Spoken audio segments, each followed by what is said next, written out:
Manx Radio Sport.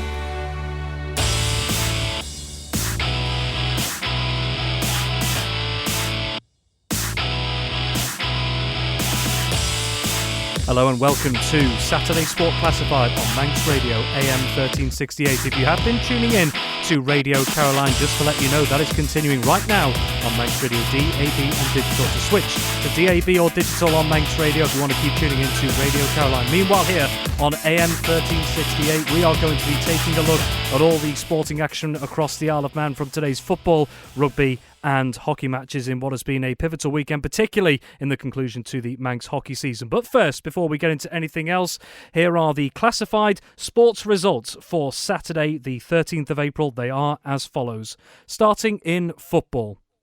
The Canada Life Men's Premier League. Moran 1, Ramsey 1. Douglas Royal versus Laxey postponed due to a waterlogged pitch. Peel 12, Braddon 0. Russian United 2, St George's 0.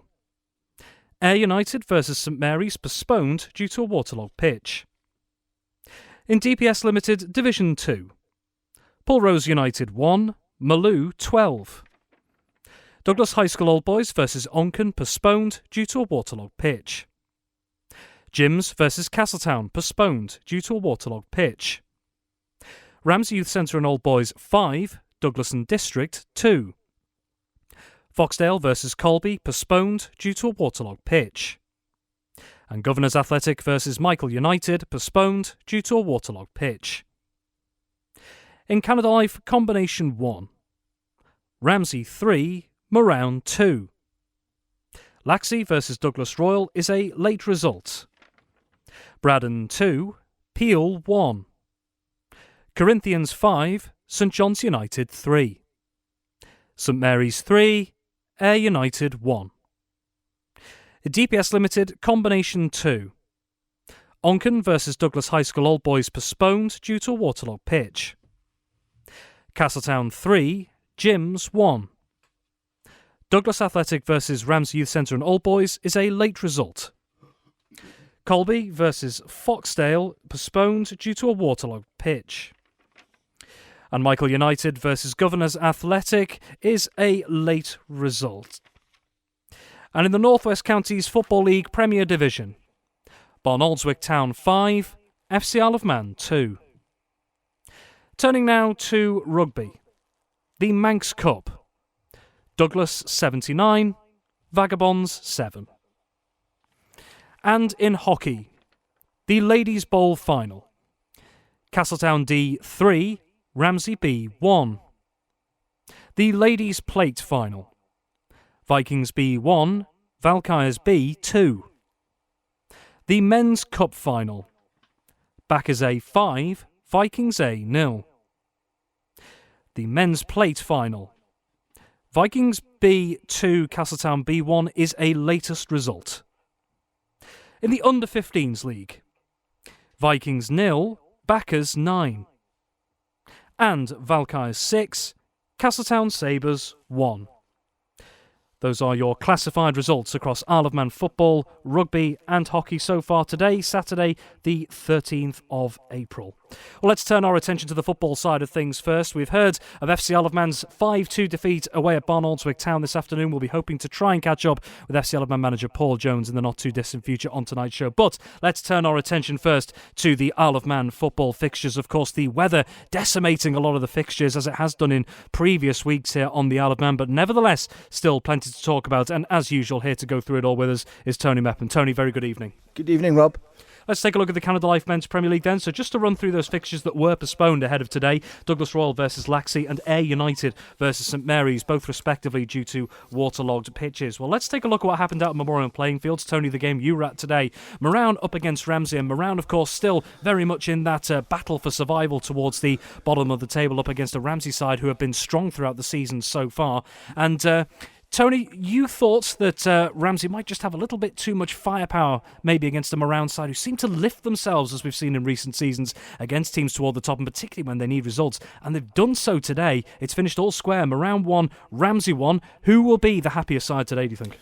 I think Moran, to be honest with you, because Ramsey, it doesn't really affect their league position. Yes, they're having a bit of a tussle with sort of Laxey, St Mary's for that third spot. But today it was Mikey Callister who started it all off. Good move down the right-hand side by Tom Redmond. Played the ball in nicely into the penalty area, and then Mikey Callister just spun and fired it past James Rice. He stood no chance, to be fair. Good finish and good move. But then the goal for Ramsey that made it 1-1. Again, down the right flank and good cross in. I thought Matthew Montgomery was going to connect first, but he didn't. And Dylan Pickles was nicely placed to make sure.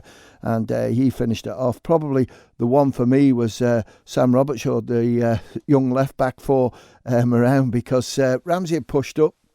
Moran had pushed up. They were all near enough by the halfway line. He saw the keeper on the edge of his box and thought, I'll have a dink at this one, and hit one from his own half and just went wide of goal. It would have been a belting goal if it had gone in. But second half was fair game, to be honest with you. Could have gone anywhere. And I think Matthew Montgomery will look at it and think he had probably the better of the chances to give the maximum points to Ramsey. But it didn't happen. Massive point for Moran, Rob, when you look at that league table, and with Geordie's getting beat today. And Ramsey, they'll be disappointed, but it's been a great season for them, and they've still got 5 games to play, so it's all in their hands to try and get that third spot. So as you already pointed out, there are points on the board there from around. You've also said, of course, today defeats for Braddon and St George's around them today. We'll come to those games in a bit more detail in a moment. But also Union Mills, who are in the midst of that battle at the moment. No game this weekend. So Moran, no doubt, confidence will certainly have been lifted with a result of that kind. Hugely, and I spoke to David Brew, the manager, after the game, and I think he's got a good squad there, and the squad's too good to go down. There's some young players who've come in. I look at Adam Scarf, Charlie Scarf, Tom Redmond, I like him. Carl Hartman had a bit of a quiet game up front today, but as you would expect, the Macquarie boys at the back were strong. Robert Shaw's come in and he looks a player. So, I would say it's not panic stations for Moran. If they can survive in the top flight, then I think they can build on those positions. But when you look at Braddon, we'll come to their result in a minute, and you look at St George's as well, it's all that three-way tussle, and I think a lot of it's going to hinge, Rob, on the Union Mills and St George's game, because that'll be played in probably a couple of weeks' time, and I think it's all pressure on those two sides. Well, very quickly before we do turn to the next game, the Canada Life Men's Premier League, we have a full-time result from the men's plate final in Manx hockey, and it has finished Vikings B 2, Castletown B 1. So Vikings B are crowned men's plate champions. We'll get the reaction from our hockey correspondent Ben Cunningham later in the programme. But turning back to footballing matters, Peel up against Braddon out in the West. Peel top of the table and with the chance to extend their advantage over Ayr United, whose game against St Mary's was postponed this weekend, up against the Braddon side. Rock bottom with 9 points at the moment. And Tony, when we spoke on Friday Sport Preview yesterday, you mentioned that past performances by Braddon actually on Peel's turf gave cause for encouragement there. They gave it a good go and actually caused a few challenges to this Peel side, but a very, very different story today. Peel, a real statement up against this Braddon side, who are desperate for points now. Peel 12, Braddon 0. Yeah, and it was 8-0 at half-time, and the reason why I said that at lunchtime, I watched the game up at Douglas Road at Peel, and Braddon did really well. I think the score was, 3-2 was it on that day? But certainly today, and got a bit of information, and thanks to Colin Moore for this, a record Peel victory in first-team matches against Braddon tells its own tale. A pleasing first-team debut for 16-year-old Ben Woodridge at left-back, and a clean sheet for standing keeper Rob Cottier. I won't say what Rob's age is, but well done to Rob, who is slightly older, it says here from Colin. The goal of the game came from Luke Doherty in the 72nd minute, when he spotted the keeper off his line and hit a direct free kick over him from inside his own half. The only downside for Peel was Lee Gale, who scored in the first minute, going off before half-time with a reoccurrence of last week's injury against Laxey. So it finished up Lewis Moran with 4, Rhys Oates with 3, Lee Gale, Daniel Pickering, Luke Doherty, Aaron Costain, Paul Whitehead were the scorers for Peel. So a fantastic result that, and keeps the pressure on Ayr United at the top. So Peel now moving 6 points clear at the top of the Canada Life Men's Premier League, but Ayr United with 3 games in hand. So Ayr United with points still to potentially accumulate. But Tony, and I think you and Paul Moran on Saturday Live earlier looked at this as well, the fact that what this will do for Peel's goal difference towards the end of the season for some, particularly if you're in the battle against relegation or battling at the top, when you get into those last few games, it can almost feel like an extra point, can't it, if you've got the upper hand there? Definitely, and it's in Ayr's hands because they've got to keep winning the games, and that puts Peel now on their goal difference of 75, as we're with Ayr United 44. Ayr United have got 6 games to play. When you roughly look at it, Rob, we've got roughly 6-7 weeks of the season to go. So if Ayr have a run in that Hospital Cup, then it means that they're going to be playing 2, if you like, full-on competitive games right the way through because they want to stay in that cup. So, it's advantage Peel at the moment. Ayr United have still got some suspensions to tidy up as well, get them out of the way. So I'm not saying there's pressure on them, but it's making it very, very interesting at the top of the table. And the other game that took place in the Canada Life Men's Premier League today saw the ECAP FA Cup winners from a few weeks ago, Russian United, hosting a St George's side who are right in the mix with the likes of Braddon, Moran and Union Mills in the battle to avoid the drop. A tough task today for St George's, heading to the south of the island, and Russian United, who've been resurgent in recent times, adding to that tally again. They've beaten St George's by 2-0. Yeah, reasonable result, I think, for St George's because, 2-0's not too bad. Leo Tregurtha got one in the first half, I think it was. Luke Roberts got the second one to make it safe. So a good 3 points for Russian, and that now moves Russian within a point of St John's and Corinthians, but still in 8th place. So quickly, just taking a look at that battle at the bottom, Tony, obviously we've mentioned about the battle between Peel and Ayr United at the top. So just before we move on to DPS Limited Division 2, where do we stand points-wise with the teams battling to avoid the drop in the top flight? Right, looking at the bottom, 11th place now is Moran, who have played 21 for 15 points. Then just below them is St George's, who've played 19 for 14.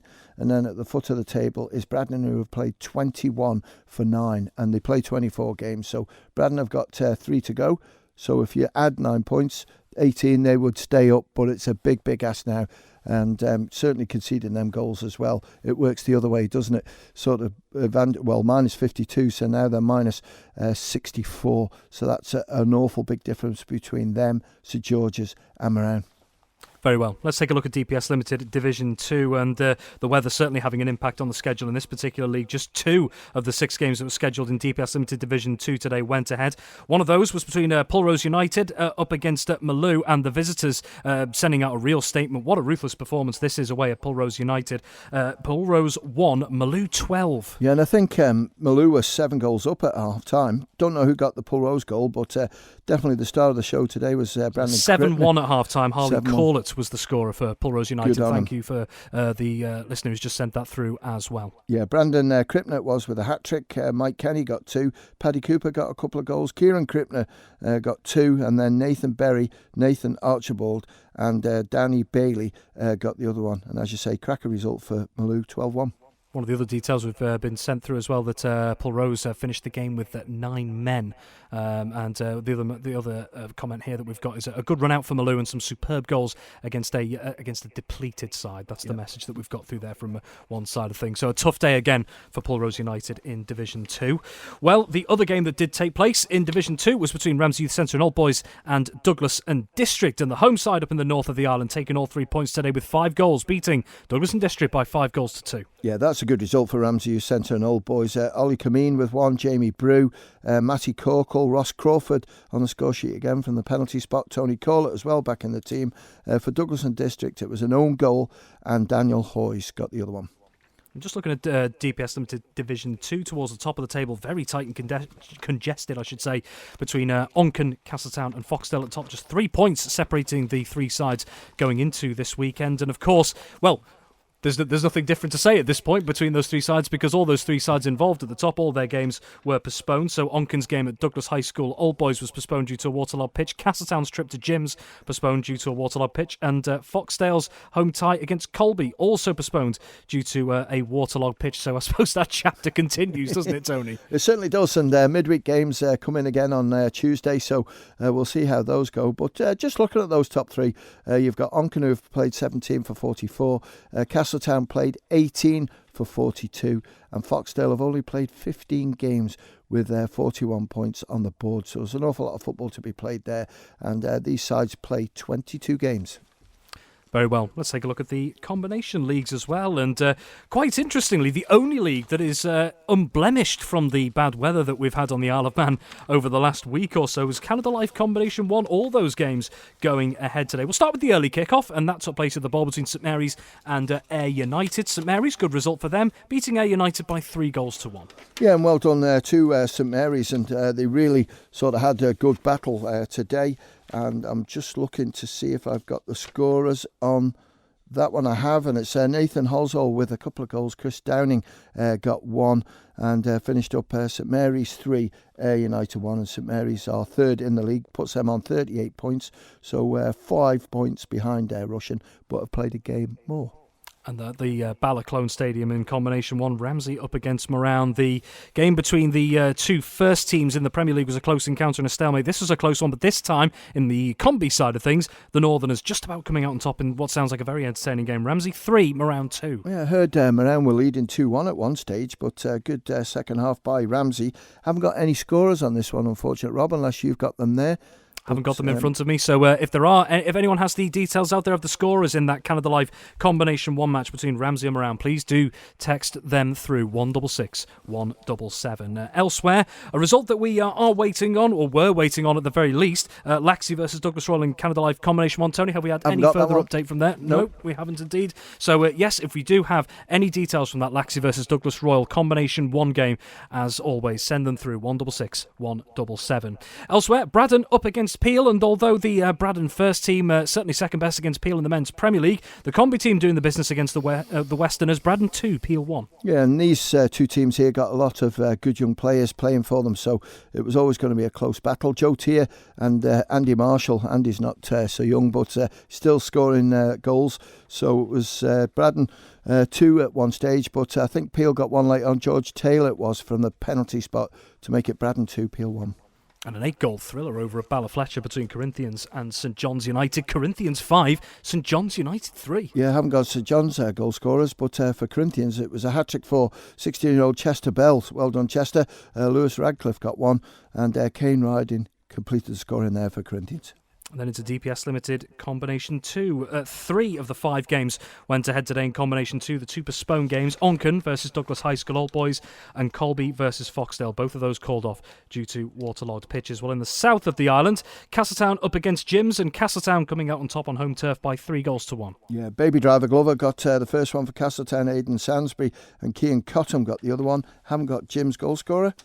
And taking a look, Douglas Athletic and Ramsey Youth Centre and Old Boys. That was a score we were waiting on. Tony, still any further update on that? No, still haven't got that one. So yes, as usual, any details on that game, Douglas Athletic versus Ramsey Youth Centre and Old Boys in Combination 2, please do text us 166 177. And the other game that took place, Michael United up against Governors Athletic, another close encounter today, but Michael United coming out on top by 3-2. They did, and Nathan Farragher with a goal, Brendan Harrison got one, and Callum Madden got the other one, and I think it was Callum's goal that won the game, so well done to him, 3-2.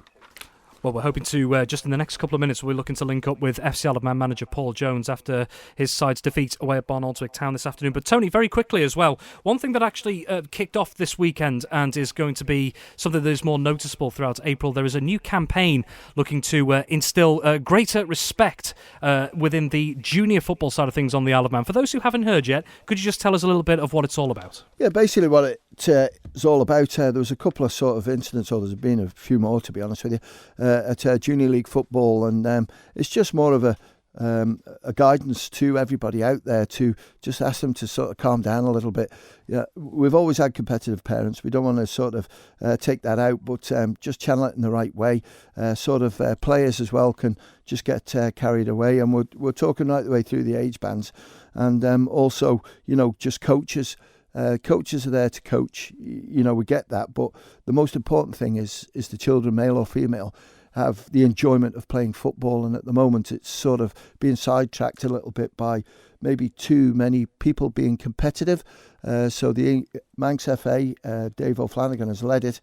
I've written up this respect campaign, if you like, brochure, and certainly this weekend there are no parents allowed in the 3G pitch facilities that players or parents are allowed in. The ball's not won, because coaches can still go down there, no problem. But the rest of them, you've just got to sort of take this as a bit of a warning, because player safety, parent safety, and also coaches' safety is paramount.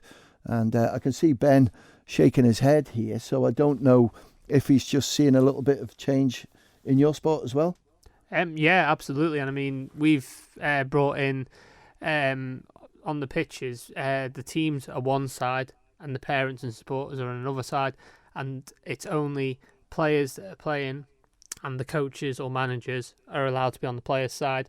No one else is allowed to be on the other side. They have to be on the spectators' side if they're going to be at the game.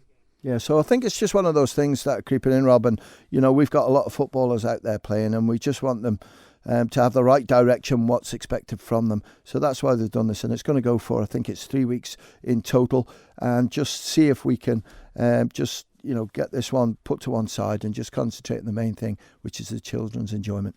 Well, Tony, we may revisit that in just a couple of minutes' time, but for the moment we'll just turn our attention quickly to the NWCFL Premier Division. FC Isle of Man were involved in part 2 of a gruelling double-header of 2 games in less than 24 hours today over in Lancashire up against Barnoldswick Town. The Ravens in form, but that hasn't had the desired effect today for the Ravens. They've lost out away at Barnoldswick Town by 5-2, and we can be joined live now by FC Isle of Man manager Paul Jones. And Paul, just very quickly, of course, it's been a very busy weekend for yourselves. A lot of changes had to be made going into this game, given how close this game was to the game against Colne on Friday night. So a 5-2 defeat. First off, very generally, just your thoughts on your side's performance today. Yeah, we started the game very well and took a good lead, and then as the first half kind of wore on, we conceded a couple of goals that weren't really like us really, compared to how we have been playing and certainly how we played last night. But the pitch was agricultural. Certainly the half we were defending first half, and we didn't feel like we quite got some offside decisions that we needed to go our way, and found ourselves behind at half time. And the players put a huge shift in and worked ever so hard in very difficult circumstances, not just the pitch, but playing in less than a second game in less than 24 hours, and did themselves proud and did the club proud. It was just too much in a short space of time really, and it was always going to be very difficult. And we needed a day where we got in, a couple of goals ahead really, and then defended for our lives, and we didn't quite get that kind of second goal, and it just turned into a hard day at the office really. But it sometimes those happen in football, and it is what it is, and it doesn't detract from how well we've done in recent weeks and months, and we need to just get back on the horse very quickly on Tuesday night and get back to winning ways. Aside from the result, there was quite a lot of changes you had to make to the squad, and among those were some of the, let's say in inverted commas, fringe players in the setup this season, the likes of Jamie Corlett, Ronan McDonald and Tom Creer coming back into the occasion. Tom Creer, one of those on the score sheet today for FC Isle of Man. So from your perspective, maybe looking forward to the rest of the season and maybe even further than that, for those players who've maybe been on the outskirts of the squad in terms of regular game time, did it give you an opportunity to maybe just assess the sort of depth you've got going forward? Yes and no. The conditions were terrible, in terms of a playing surface point of view, and Barnoldswick probably coped with that a little bit better than us on the day. Sorry. To look at a player or players and look at that as a fair reflection of how they might play at this level of football is probably a little bit unfair. They all acquitted themselves fine. You could see that there wasn't quite the connections and fluidity in our in possession and out of possession play, because we had to make so many changes, and but we needed to do that to try and have as many fresh legs on the pitch as possible. So everyone did really well, and people will be judged on other games and today, and they've been brilliant from day one. Our place in the league and how we've gone, especially since Christmas, is testament to how every player who trains with us has gone about their business. And just because a certain group of players might have been winning games over the last kind of 3 or 4 weeks, every single player who trains with us contributes to that, and they've been brilliant for us. And just a quick word as well on the support that you've had over this weekend. There were a few fans that made themselves heard at the game at Colne on Friday night, and we understand that there was over 100 FC Isle of Man supporters at today's game against Barnoldswick Town. So for yourselves and for the supporters, not the result you hoped for, but just what can you say about the support that you've received this weekend and away from home in general so far this season?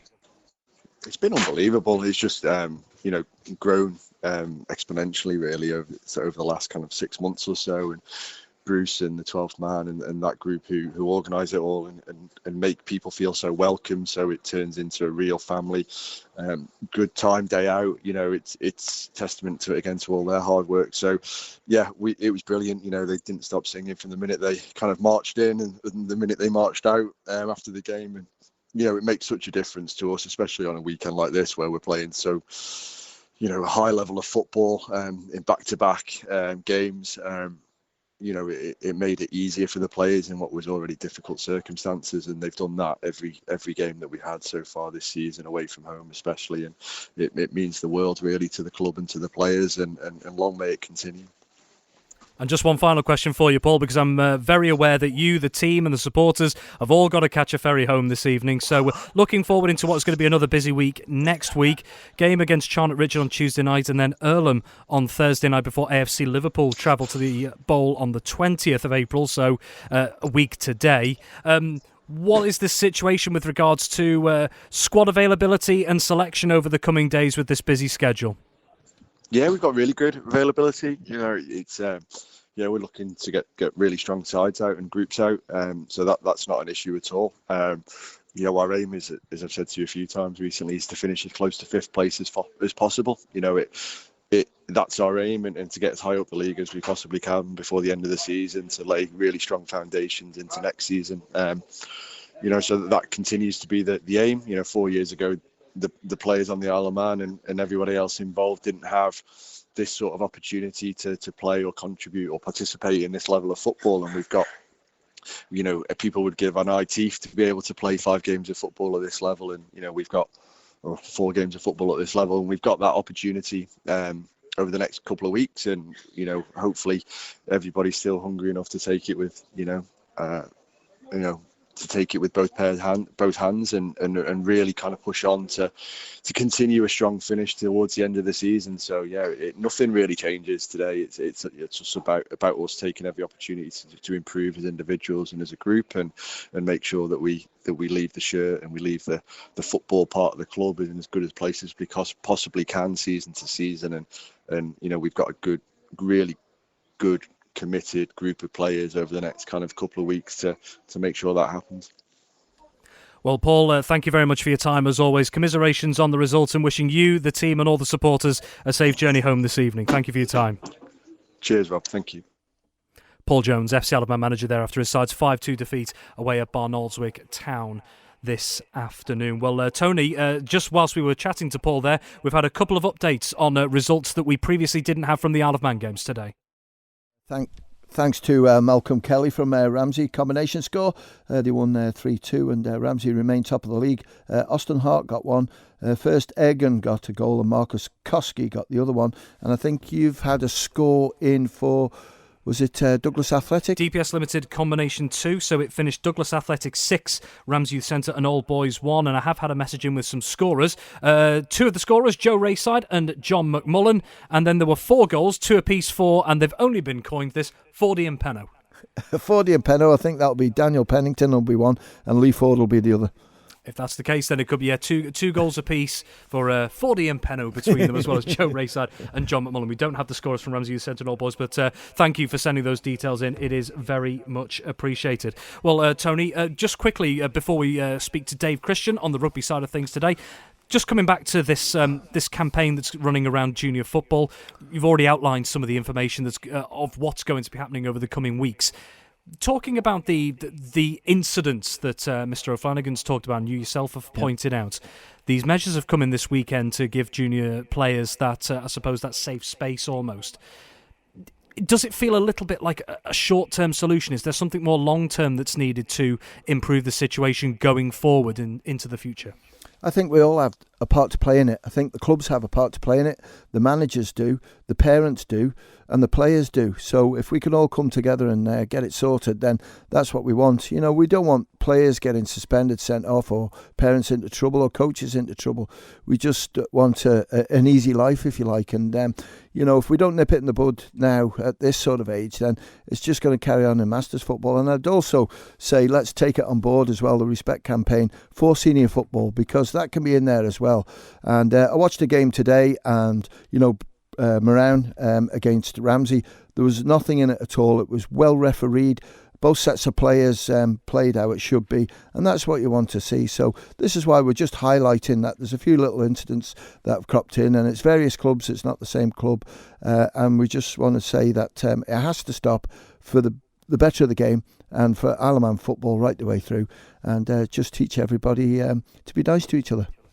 Well, that is the Isle of Man Football Association's It's Everyone's Game campaign. If you want to find out more details of those, there is a story on that from Manx Radio over at www.manxradio.com detailing what has been happening this weekend and also what's happening throughout April with regards to that campaign. Tony, finally, looking forward, of course, the weather has meant there's a bit more head-scratching going on within the FA with regards to fixtures. It's been a tough time for the Isle of Man FA in terms of getting games on, just purely because of the conditions that have been affecting the island in recent weeks. So just how busy a schedule does it look like it's going to have to be between now and the end of the season in late May? Yeah, it's massive now, Rob, because what worries me is now we're coming into sort of cup games next weekend, and it's right the way through, near enough to the end of the season. So we've got the Hospital Cup on the Saturday, we've got the Junior Cup on the Sunday, and if those games get postponed because of the weather, we can't really play them midweek because of the light. I know it's increasing each time, so it is a bit of a headache, and people have just got to bear with us. Hopefully we get the fixtures out a couple of weeks in advance, the rearranged fixtures, but the cup games, as I say, a week in, week out now. So the plan is to do the draw for the Manx Quality Sheds Hospital Cup on the Saturday evening after the results, and on the Sunday we're going to do the draw. We'll sort out how we're going to do it so we can get the fixtures out for Monday. So awful lot of football to be played, Rob. Just out of for clarity's sake, I think is probably the best way of putting it. For those who maybe don't know, is there a definitive cut-off date for the season for the Isle of Man FA?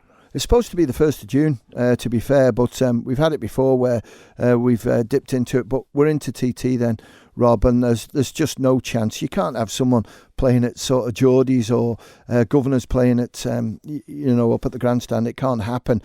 So we've just got to try and cram them in as much as we can, and the weather's got to break, Rob, hasn't it? It can't keep going like it is. There can't be a drop of water left up in that sky. There really can't. Funnily enough, that's exactly. I spoke to Dean Harrison over at the TT launch early this week, who has in fact recently moved to the Isle of Man as well. And I think one of the quotes he said, "Can there really be any water left in the sky?" Looking out of the window right now here in our Manx Radio studio, we've got beautiful blue skies. How much would you look forward to having that over the coming weeks? Definitely. I look at the weather forecast now. It's probably the most looked after thing I view. But it's like today we had all sorts of weathers down at Moran. We had sunshine, we had nice conditions, a bit overcast.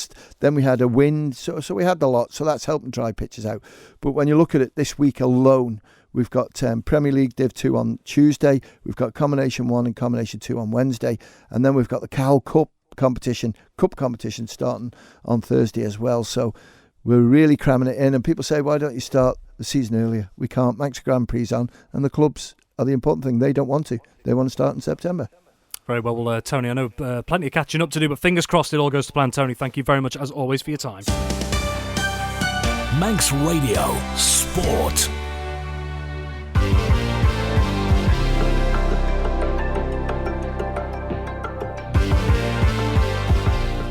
Well, we're going to turn our attention to rugby now, and the sole focus today on Ireland is around the Ravenscroft Manx Cup. Action taking place at Portashee this afternoon, where the reigning champions, Douglas, up against another of the island's high-ranked sides in the English club competitions, Vagabonds, looked to Dave Christian, our rugby correspondent, as a bit of a mismatch on paper going into this one. But this competition has been known for the odd surprise here and there. Doesn't look to have been the case, though, at Portashee this afternoon. And with the details from the man who was down there, Dave Christian. Dave, what can you tell us about the result over at Portashee in the Manx Cup today? Yeah, Douglas 79, Vagabonds 7. That kind of says it all, really.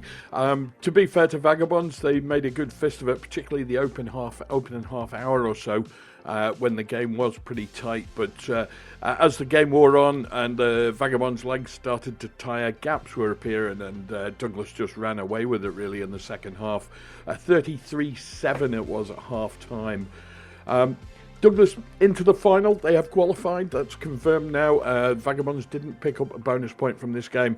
So Douglas are now definitely in the final. The other spot will be decided next Saturday when Ramsey play Douglas at the Merck Park. And Ramsey need a single point from the game. So a win, a draw, or a losing bonus point would be fine for them. That would mean they automatically qualify. If they don't pick up at least a point, then it will come down to points difference. And unfortunately for Vagabonds, it's stacked in Ramsey's favour. Ramsey need to avoid defeat by more than 101 points. So it's looking like it's going to be a Douglas-Ramsey final, but you can't count on that, and we'll have to wait and see next Saturday.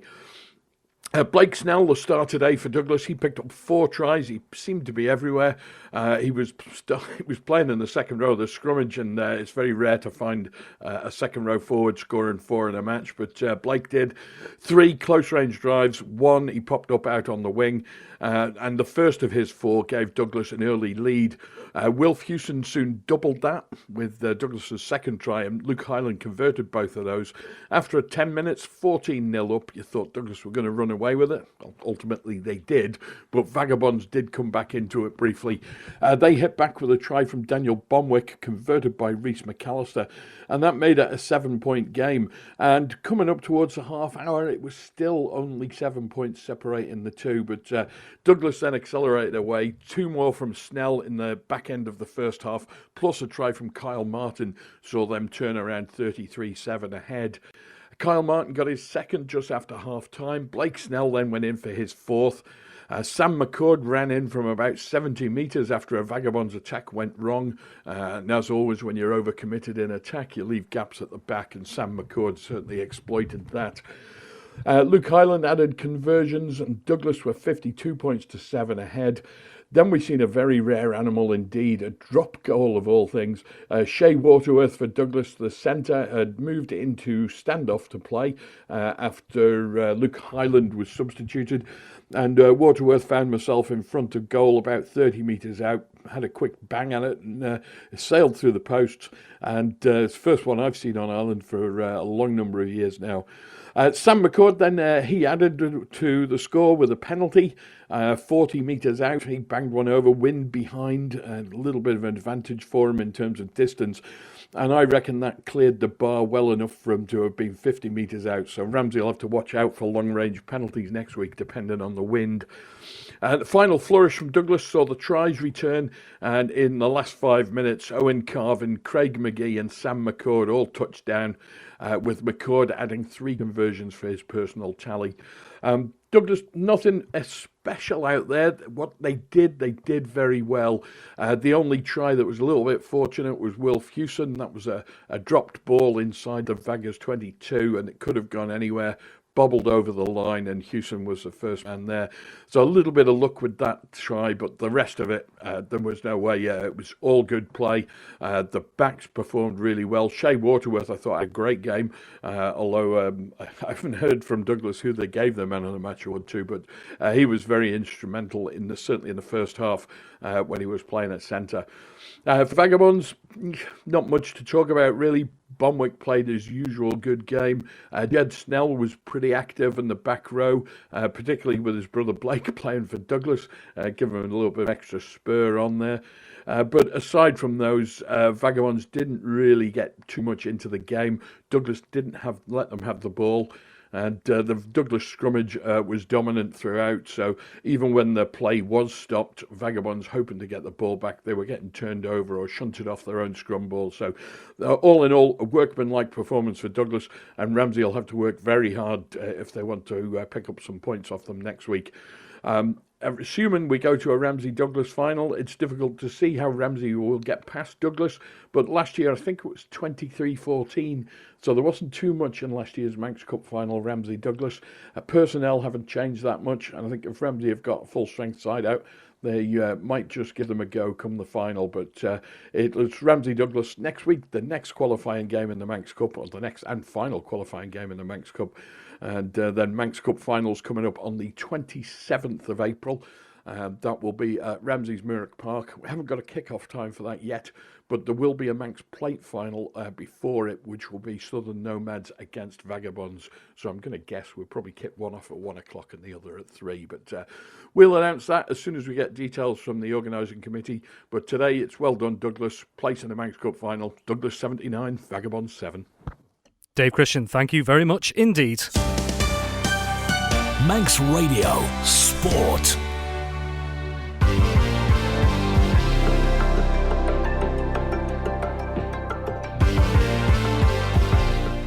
Well, a dramatic 2 days now in Manx hockey, and it has been the 2024 Cup Finals weekend. Everything got underway on Friday night and it's been running throughout Saturday with 5 trophies now in the bag for the respective clubs who've won the finals across the last day and a half or so.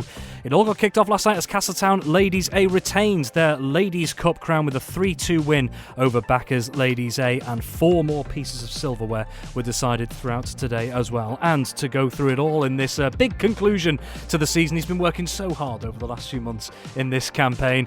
Ben Cunningham, very good evening. Good evening, Rob. Well, let's take a look at those 4 finals that have been taking place today. Everything started off, all the finals took place at the National Sports Centre in Douglas in front of a bumper crowd, always a bumper crowd during the Cup Finals weekend in Isle of Man hockey, all starting with the Ladies Bowl final. And that saw the Castletown D, the rampant Ladies Division 2 champions, a phenomenal campaign from them up against the runners-up in that particular division as well, Ramsey B. Ramsey B may have been hoping that the Cup could have provided a little surprise for them, but Ben, Castletown D doing as they have done all season, getting the job done, and it's another piece of silverware in the bag. The Ladies Ball secured by Castletown D, who won by 3-1. Yeah, and I'm sure Castletown will be delighted. They've got the double, which they desperately wanted. 2-0 at half-time to Castletown. Lola Hornby Wheeler with 2 and Sophie Vivian with 1. And then for Ramsey, it was Jan Butler. But congratulations to Castletown. That's not 1, 2 pieces of silverware going down to the south. Castletown D, this excellent season that they've had, they were, I believe I'm right in saying, correct me if I'm wrong, Ben, they were the first team to be confirmed as champions of their respective league going into this. And so wrapping things up quite quickly as well. Now they've got the Ladies Bowl in the cabinet, as it were, as well. So what's been the key to this really good season for Castletown D? What's gone right?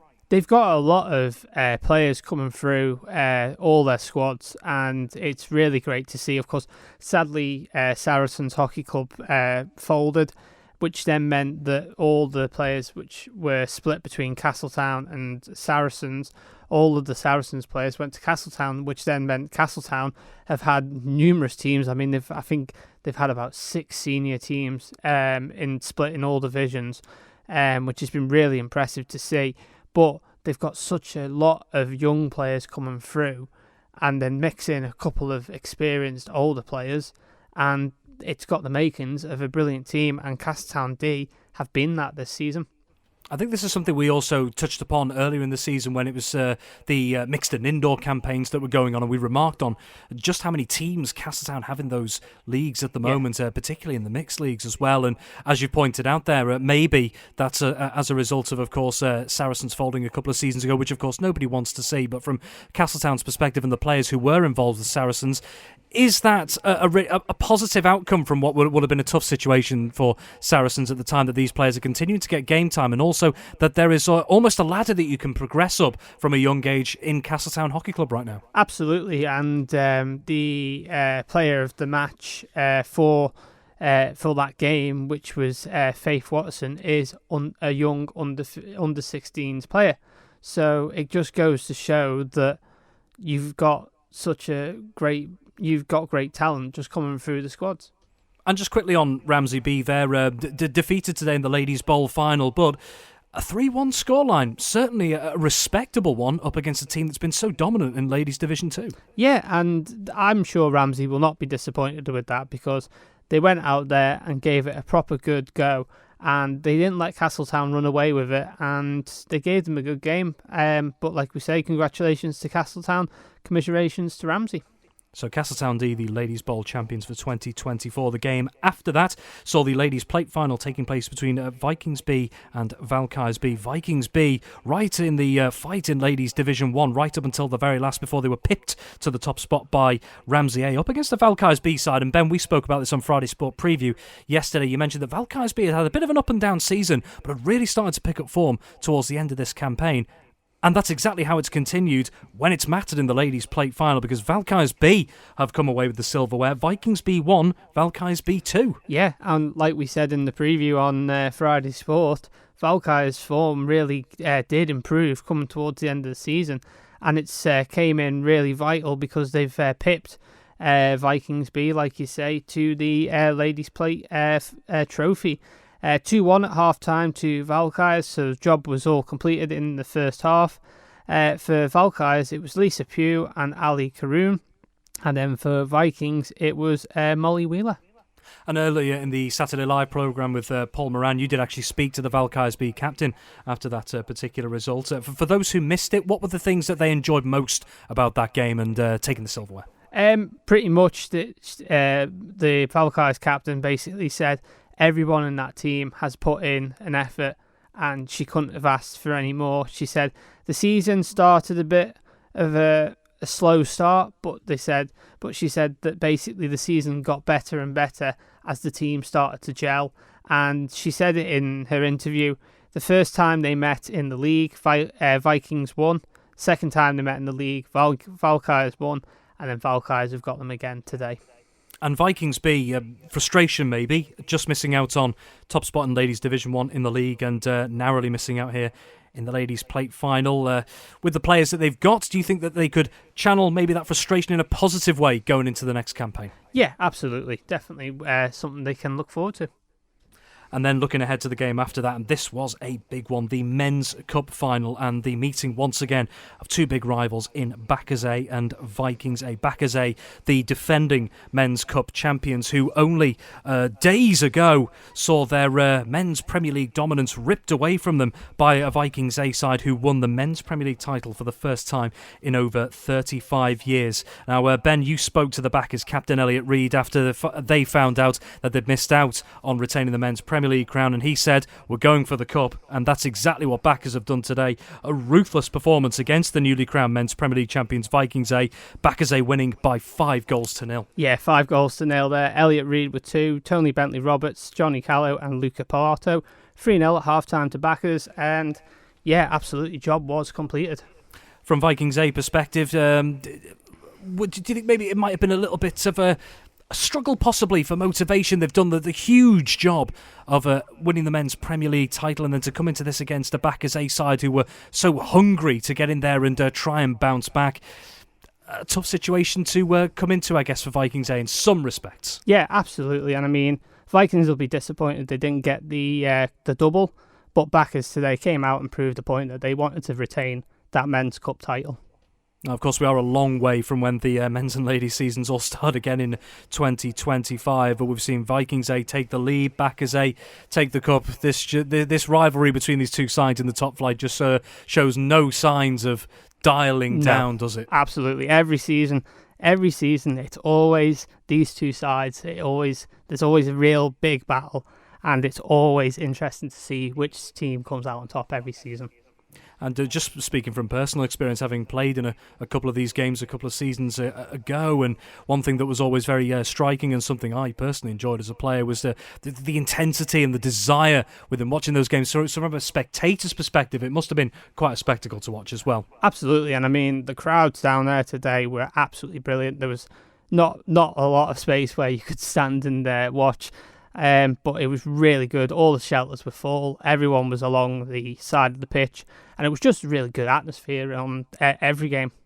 Just what you want from a Cup Finals day. And then rounding everything off this afternoon was the Men's Plate Final. And that saw Vikings B taking on Castletown B from 3:30 at the NSC. And the Men's Plate going the way of Vikings B, beating Castletown B only just by 2-1, Ben. Yeah, half-time 1-1, so it was a really close game. Alex Birch and Josh Knighting with goals each. Josh Knight, with goals each for Vikings, and then for Castletown it was Christian Stereopoulos Really, really close game by the sounds of it. And either team could have took it, but Vikings have just pipped it. And this was a little bit of a new look tournament almost this year, because we're used to seeing, of course, the cup, plate and bowl across both the ladies and men's divisions. That was the case in the ladies' divisions and across those cup competitions, but for the men's, there was a slight change, wasn't there? Because we saw the merging of both the plate and the bowl competition. For those who don't know why, and you did explain this a while back when it was first announced, could you explain why that decision was made? Yeah, so basically the cup, plate and bowl was, of course, it all takes place. Unfortunately, in the men's bowl, they didn't have enough teams which could form like a tournament to take place. So it was put out to the clubs in Division 1 and Division 2 for men's. Would they all be happy if it was merged as just a men's plate? The bowl teams going in against the Division 1 teams. And everyone come back with, yes, that's happy. We're happy for that to happen. And it made a real good tournament, because the Division 2 teams went up against some of the Division 1 teams and proved that, even though they're in Division 2, they're still up for giving a Division 1 team a good run for their money. And that brings me on nicely to my next question. The fact that Division 2 teams were getting that experience against the Division 1 sides in the season, even if they hadn't made the final, for example, or weren't in contention necessarily as it's turned out this season for the silverware, to get that experience as a player up against a team in the upper tier going forward, how much can you learn from that as a player? You can learn a lot, because, of course, if you're in Division 2 and you get that promotion up to Division 1, you know that if you play a Division 1 team, you know that basically, you know what that you're going to have to look out for, what you're going to be up against, and it's a good insight into what's to come if you get up into Division 1. But definitely, I agree with you. It's a good insight for lower league teams to have this challenge against a higher league team. So just to confirm there what we've just gone through, if you have missed it, the 4 remaining trophies decided in the 2024 Cup Finals weekend in Isle of Man hockey. The Ladies Bowl champions, Castletown D. Vikings B crowned the Ladies Plate champions. Backers A have retained the Men's Cup. And Vikings B winners in this year's Men's Plate. There were a couple of other games that took place today, Ben, as well, in the Under-15s League. Let's not forget. Yeah, so we had Vikings against Backers. That was a 9-0 win to Backers. Ryan Cartwright with 5, Ollie Partings with 3, and Jasper Wheel with 1. And then the other game was Valkyries 6, Castletown Sabres 1, Charlie Valerga with 1 for Castletown. And then for Valkyries, it was William Miller with 2, Chloe Thomas with 1, Liam Harrison with 2, and Saoirse Gell with 1. Just before we go back to the hockey side of things, we've just had details of another football result coming in that we were waiting on. Thank you very much for sending those through. One of the results we were waiting for was in Canada Life Combination 1, and it did finish Laxey 7, Douglas Royal 1, and the Laxey scorers, Jack Keelan with a hat-trick and a brace as well for Adam Carouche, goals as well for Lucas Atkinson and Dan Levine as well. So Laxey beating Douglas Royal by 7-1 in Canada Life Combination 1 earlier today. Well, Ben, just turning back to the hockey side of things, we've just talked about the Under-15 League there. There is still a bit of a cleaning up process, shall we call it, within the Under-15s League, but also in Men's Division 2, I believe. Yes, so we've got a couple of midweek games this week. One of them is a Under-15s League game, and then we also, next weekend, we've got 2 Under-15 League games, and we also have a Men's Division 2 game, which should decide who will be the Men's Division 2 champions. Excellent. Just taking a quick look forward, obviously this sees, I suppose, what many would describe as the season coming to an end. The Cup Finals weekend tends to be the grand finale to everything. It comes just after the leagues have concluded, but as you mentioned, there's still just a bit of a tidying up process going on within the likes of Men's Division 2. But looking forward, there are things coming up over the next couple of weeks, even though the regular season has ended, as it were. Absolutely. So coming up, obviously next week we've got them tidy up fixtures, but then the weekend after that we've got our Veterans Tournament, which was postponed from an earlier date in the season. It's now been rearranged, and that will be taking place on the weekend of it will be the 27th of this month. So really looking forward to that. We're looking hopefully to get a bit of coverage for you on Manx Radio as well of it, because the Veterans Tournament this year is getting played in memory of a couple of very big players who have sadly passed away. And, you know, it's definitely one way we can remember them, because they all loved playing hockey, and there's no better way of remembering them by playing what they loved. Well, we wish everyone who's involved all the very best, and we hope everyone has a fantastic day, and as you say, in memory of those that were involved in the Manx hockey community. Well, Ben, just around that side, just very quickly, if anyone is interested in maybe taking part in the Veterans Tournament, are there any ways that teams or players can get involved? Absolutely. I mean, if you're listening to this and you're a past player who thinks, oh, I fancy that, come back for a weekend's entertainment, please do speak to your clubs you used to play for, or you know the clubs you still keep in contact with. I'm sure that they're putting teams in, and I'm sure that they'll be able to manage to put you in the squads for what will be a very fun, entertaining weekend, but also remembering, like we say, our past players. And just finally tonight, Ben, before we let you go, we will, of course, catch up with you in a few days' time just to have a bit of a review, I guess, of the season that's taken place. Not just the men's and ladies, of course, we're taking a look back on what was another exciting mixed and indoor league as well earlier in the campaign.